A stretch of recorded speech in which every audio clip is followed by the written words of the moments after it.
All right, ladies and gentlemen, boys and girls, welcome back. It's Dave. It's the Real Music Observer, observing real music in real time for real people just like you and just like me. Geddy Lee was on with Eddie Trunk, I believe, yesterday, and some information came out that was fairly interesting.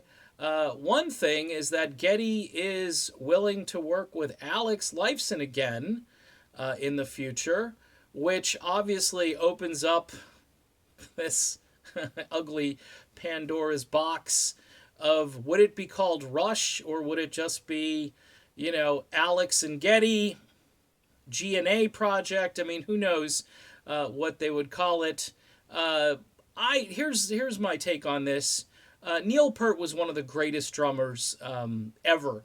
I don't think it's too debatable that Neil Peart was kind of in a league of his own and did stuff behind the kit that few other drummers were able to even come close to.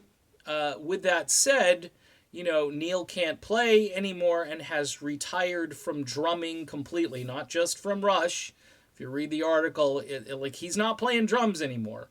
Too much physical pain and too difficult. By the way, I'm a Rush fan. I'm not, there are certain Rush albums I really love. My favorite Rush album is actually an album called Presto, which was, I think, their first record for Atlantic.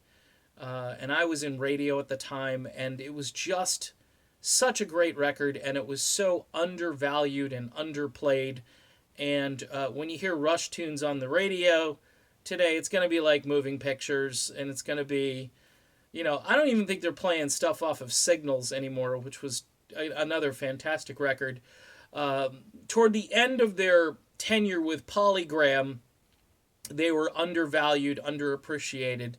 They had some great material.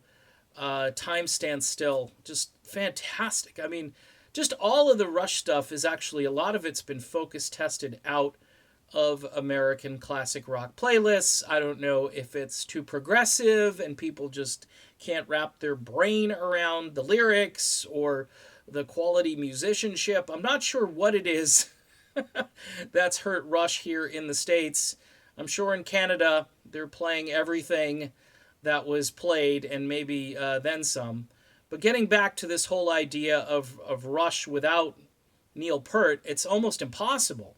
I mean, to not, tarnish the name of the band if you bring in another drummer and you play music without Neil, unless Neil says okay and gives his blessing and maybe gets a piece of the action, which I think would be appropriate.